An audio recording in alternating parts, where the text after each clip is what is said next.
अस्सलाम वालेकुम third year.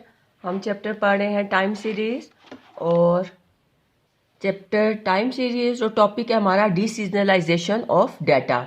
इन क्या कह रहे हैं, we remove the seasonal fact from an observe time series data to see how things might have been if there had been no seasonal component. कह रहे हैं कि हम जो डीसीजनलाइजेशन का मतलब क्या है कि हम रिमूव करते हैं सीजनल फैक्ट को टाइम सीरीज डाटा से। और कहते हैं कि अगर हम ये देखना चाहते हैं कि अगर सीजनल फैक्ट कंपोनेंट ना होता तो डाटा कैसा लगता। तब फिर अब ये इसकी डेफिनेशन है, ये तो एक किस्म का इसका इंट्रोडक्शन है। नेक्स्ट कह रहा है the process of removing the seasonal component from a time series is known as deseasonalisation और seasonal adjustment of data and the time series thus obtained is called deseasonalised और seasonally adjusted time series. Tick कर लें, it is the definition of deseasonalisation of data. Process तरीकाकार of removing seasonal component को remove करने का तरीकाकार form a time series से is known as deseasonalisation, उसको डीसीजनलाइजेशन कहते हैं या सीजनल एडजस्टमेंट कहते हैं। एंड द टाइम सीरीज, और इस तरह जो टाइम सीरीज हासिल होती है सीजनल फैक्ट सिग्नल कंपोनेंट को ख़त्म करने के बाद, उसको हम कहते हैं डीसीजनलाइज्ड और seasonally adjusted time series. To get deseasonalised data we divide considering multiplicative model each value in the original data by corresponding value of the seasonal index and multiplying the result by 100। कह रहे हैं कि हम डीसीजनलाइज data हासिल करने के लिए क्या करते हैं, ओरिजिनल डाटा को हम डिवाइड करते हैं पीरियड सीजनल इंडेक्स से और मल्टीप्लाई करते हैं 100 से। डिवाइड हम इसलिए करते हैं कि हम मल्टीप्लिकेटिव मॉडल कंसिडर कर रहे हैं। अगर एडिटिव मॉडल हम कंसिडर करते हैं तो यहाँ माइनस करते। ये डिवाइड इसलिए हो रहा है कि ये मल्टीप्लिकेटिव मॉडल है, तो मल्टीप्लिकेटिव का उलट क्या होगा, डिवीजन। और अगर ये एडिटिव मॉडल होता तो हम इसमें सब्ट्रैक्शन करते। सामने किसने नेक्स्ट एक एग्जांपल से आपको एक्सप्लेन किया हुआ है इस प्रोसीजर को। Thus the seasonalized data contain the effect of trend, cyclic and regular component. For example, the deseasonalized data for 2002 of example 13.9 are shown below। कह रहे हैं कि जब डीसीजनलाइज डाटा हमें मिलता है तो उसमें बाकी फैक्ट तो होते हैं, ज़ाहिर है उस टाइम सीरीज में से हमने सिर्फ सीजनल फैक्ट को ख़त्म किया है, तो उसमें ट्रेंड, साइक्लिक और इरेगुलर कंपोनेंट्स मौजूद होते हैं। और फिर ये हमें एग्जांपल दे रहे हैं कि अगर आप 13.9 एग्जांपल निकालें, पीछे पेज पे जाएं आप, ये देखें 13.9 एग्जांपल में जो हमने लास्ट हमारा ये स्टेप था, ये सीजनल इंडेक्स जो हमारा आ गया, ये सीजनल इंडेक्स अब हमने यूज़ करने हैं। ये 78.45, 112.65 और डाटा हमारा ओरिजिनल ये वाला है, ये वाला हमारा जो डाटा है, इसके अगेंस्ट हम ये सीजनल इंडेक्स जो इस क्वेश्चन एग्जांपल 13.9 में हमने सॉल्व किए हैं, ये वाले सॉल्व यूज़ कर रहे हैं जी। ये देखें, ये इसने ओरिजिनल डाटा लिख लिया 4 क्वार्टर का और 4 सीजनल इंडेक्स जो हमारे आए हैं वो लिखे हमने। इसके बाद हमने क्या किया है कि हर वैल्यू को, ये तो टोटल फैक्ट है ना, इसमें सारों का फैक्ट है, तो इसमें हम सीजनल का फैक्ट कैसे ख़त्म करेंगे कि सीजनल इंडेक्स से डिवाइड कर देंगे। 79 डिवाइडेड बाई 78.45, 122 डिवाइडेड बाई 112.65 और मल्टीप्लाई 100 करेंगे तो ये 108.3 आता है, तो इसने राउंड ऑफ करके 108 लिख लिया है। फिर 101 डिवाइड 91.4, तो ये डिवाइड करके 110.5 आता था, क्योंकि 5 है और या उससे पॉइंट के बाद 5 या उससे ज़्यादा हो तो हम उसको नेक्स्ट आगे ले जाते हैं वैल्यू, तो ये 111 आ गया। राउंड ऑफ करके उसने ये वैल्यूज़ दे दी।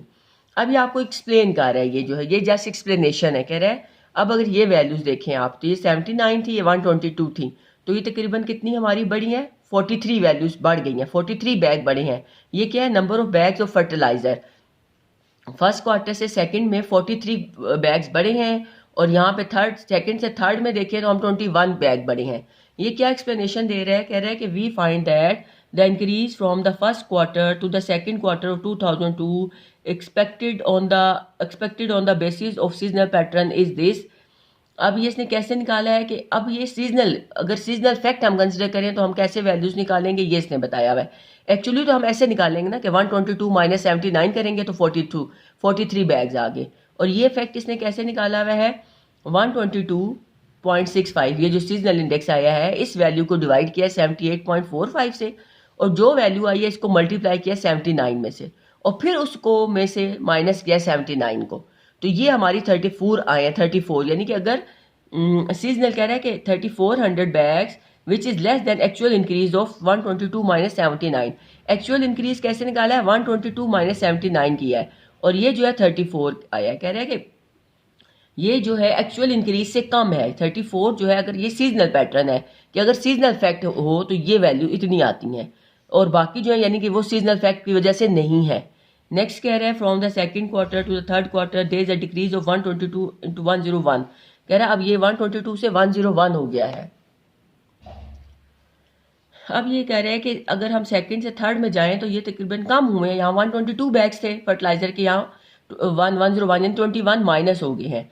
तो ये यही कह रहा है कि 2100 bag which is less than that decrease expected on the basis of seasonal pattern. कह रहा है कि हम सीजनल पैटर्न पे इसको कैलकुलेट करें तो ये हमारी कितनी वैल्यूज आएंगी।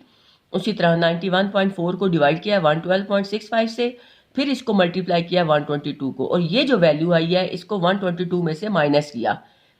तो ये कह रहे हैं कि 23 बैग्स। अब देखिए ये डिक्रीज हो रहा था ना, तो ये हमने 122 में से इस वैल्यू को माइनस किया है।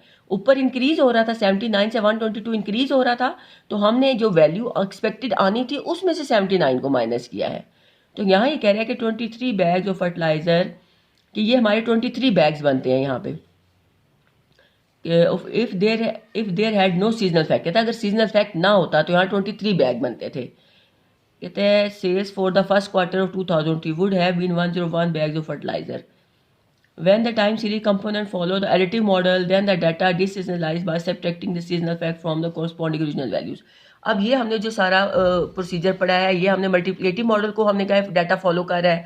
अब यहाँ ये यही बात आ रहा है कि अगर एडिटिव मॉडल फॉलो करता तो फिर ये हम वैल्यूज़ को हम सब्ट्रैक्ट करते। हम डिसीजनलाइजेशन कैसे करते, हम यहाँ सब्ट्रैक्शन करते सीजनल फैक्ट का फ्रॉम कॉरस्पॉन्डिंग ओरिजिनल वैल्यू की से। हम यहाँ पे जैसे हमने ओरिजिनल वैल्यू से इसको डिवाइड किया है ना, तो फिर वो कह रहा है कि हम ओरिजिनल वैल्यू और इसका सब्ट्रैक्ट करके डिफरेंस लेते हैं। ये आपका सीजनल फैक्ट कंप्लीट हो गया। अब नेक्स्ट हम टॉपिक पढ़ेंगे analysing the cyclic variation. Cyclic variation fourth जो आपने मूवमेंट पढ़ी है टाइम सीरीज के 4 कंपोनेंट में, फोर्थ ये है साइक्लिक वेरिएशन। साइक्लिक वेरिएशन की आपको मैं एक एग्जाम्पल करवा देती हूँ तो ये आपको प्रोसीजर समझ आ जाएगा। इस साइक्लिक वेरिएशन की थोड़ी सी डेफिनेशन या थोड़ा सा इससे इंट्रोडक्शन जो दिया वो पढ़ते हैं। Correct, cyclic variation can be measured by first moving the trend and seasonal components by division and then averaging out irregular variations। कह रहे हैं कि cyclic variation कैसे हम measure करेंगे, पहले हम moving by first moving the trend and seasonal component के पहले seasonal और trend और seasonal component को हम move कर देंगे डिवीजन के जरिए या उनको ख़त्म कर देंगे और फिर हम एवरेज आउट करेंगे इरेगुलर वेरिएशन को। ये तो एक प्रोसीजर इसने समझे एक्सप्लेन किया हुआ है।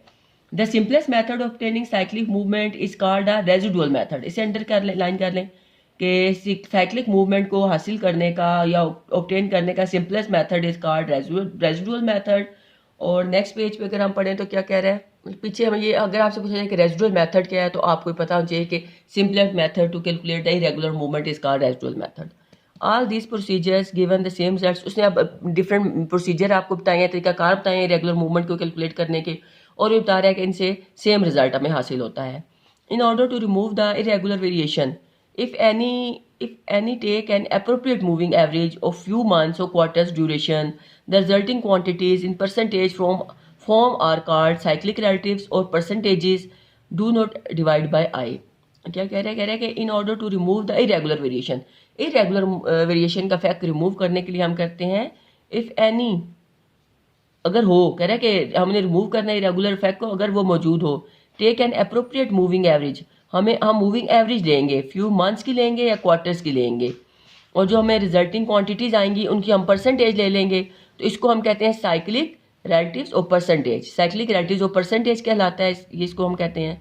Another method for isolating cyclic movement is the harmonic analysis which is beyond the scope of the. बस ये हार्मोनिक एनालिसिस भी एक मेथड है जो आपके सिलेबस में नहीं है। अब ये बस दो इसमें नाम आए हैं, एक रेजिडुअल मेथड और एक साइक्लिक रिलेटिव्स और परसेंटेज। अब हम ये एग्जांपल में आपको थोड़ा बता देती हूँ तो आपको ये मेथड समझ आ जाएगा। एग्जांपल 13.13 में कह रहा है compute the cyclic relatives for the data in example 13.1। आप एग्जांपल 13.1 का डाटा लें और आपने साइक्लिक रिलेटिव्स निकालने हैं। तो सबसे पहले तो हमने क्या करना है कि जो हमने ट्रेंड वैल्यूज़ निकाली हुई हैं एग्जांपल 13.6 में, ठीक है, ये मैंने लिख भी दिया है कि आप सबसे पहले जाएं पेज 489 पे, एग्जांपल 13.6 तक जो ट्रेंड वैल्यूज़ आपने निकाली हैं वो प्रोसीजर एज इट इज़ आपने करना है।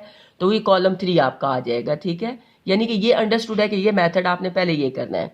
फिर ये कॉलम 4 कैसे आया है ये आपने कॉलम 4 लेने के लिए आपने मूविंग एवरेज का मेथड जो यूज़ किया, क्योंकि हमने साइक्लिक में हमने कह दिया है कि हम साइक्लिक रिलेटिव्स को हम मूविंग एवरेज मेथड ये यूज़ करेंगे। ऊपर हमने पढ़ा है कि in order to remove the, ये ऊपर फर्स्ट लाइन में, in order to remove the irregular variation if any take an appropriate moving average of few months. तो हमने मूविंग एवरेज कंसिडर करनी है। तो इसलिए अब हम यहाँ पे रेशियो टू मूविंग एवरेज का जो मेथड अप्लाई करके हमने जो ट्रेंड वैल्यूज निकाली थी, पेज 495 पे जाएं ज़रा, देखें पेज 495 पे एग्जाम्पल 13.10 पे जो आखिरी ये जो आया है, आखिरी इसकी रो जो है सीजनल इंडेक्स वाली, ये जो आखिरी ये वैल्यूज अब हम यूज़ कर रहे हैं, ये वाली, ठीक है, 81.15, 114.77, और ये रिपीट हो रही हैं क्योंकि ये तो 4 ही वैल्यूज है ना। तो ये हर क्वार्टर में फिर पहले ईयर के साथ भी यही 4 वैल्यूज हैं, फिर देखिए अगेन ये रिपीट हो रही हैं। 81.15 तो यहाँ दोबारा 81.15 फिफ्थ पे आ गया है। सेकंड पे 114.77, 114.77, 89.15, 89, मतलब ये वैल्यूज चारों दफा यही हम लिखेंगे। ये 4 क्वार्टर्स हैं, 4 ईयर्स हैं, तो हर ईयर के साथ यही 4 क्वार्टर्स की वैल्यू आएंगी। तो ये हमारा कॉलम 4 आ गया। अभी कॉलम 5 कैसे आया है? Trend seasonal, trend into seasonal आप लेना है इसने। ये देखें ट्रेंड मल्टीप्लाई सीजनल, यानी ये जो ट्रेंड वैल्यूज आई थी और जो सीजनल वैल्यूज आई थी इनको आपस में मल्टीप्लाई किया। अब हमने थर्ड कॉलम को मल्टीप्लाई किया 4 कॉलम से, तो ये 63.46 ये कॉलम 5 आ जाएगा। नेक्स्ट में कह रहे हैं साइक्लिक इरेगुलर परसेंटेज अब हमने लेनी है। अब साइक्लिक इरेगुलर परसेंटेज, यानी कि हमने जो हमारी ओरिजिनल डाटा था वाई वैल्यू, इसको अब हमने किससे डिवाइड करना है? इस कॉलम 5 से। ये जो ट्रेंड इनटू सीजनल आया है affect, 72 divided by 63.46, 98 divided by 96.06 और साथ मल्टीप्लाई 100 भी होगा। ज़ाहिर परसेंटेज है ना, तो 100 से मल्टीप्लाई होगा। यहाँ तक करने के बाद अब हमने मूविंग एवरेज लेनी है, और इसने कहा है कि 3 क्वार्टर मूविंग एवरेज जो है वो हमें बेस्ट है। ये ऊपर से कहा हुआ है to remove the irregular variation, a 3 quarter moving average has been thought appropriate। तो अब हमने 3 क्वार्टर यानी कि अंडरस्टूड है कि 3 क्वार्टर मूविंग एवरेज ही लिया करेंगे। अब इसके बाद ये 3 वैल्यूज को प्लस करें, ये आ जाएगा 314.83, और इसे 3 से डिवाइड करेंगे तो ये साइक्लिक रिलेटिव्स। इसी तरह नेक्स्ट स्टेप के लिए ऊपर वाली एक छोड़ देंगे, नेक्स्ट 3 को प्लस करें, ये आ जाएगा 298.75, 3 से डिवाइड करेंगे तो 99.5। इसी तरह ऊपर माइनस करते जाएं और नीचे प्लस करते जाएं, 3 वैल्यूज को प्लस करते जाएंगे तो ये टोटल आ जाएगा। और फिर ये अगला लास्ट कॉलम हर वैल्यू को 3 से डिवाइड करेंगे तो ये हमारा साइक्लिक रिलेटिव्स आ जाएंगे। तो होपफुली यू अंडरस्टैंड इट, और if any you feel any problem you can ask me in WhatsApp group, and next your assignment is to mark the questions from last 5 year papers and note them on the solve them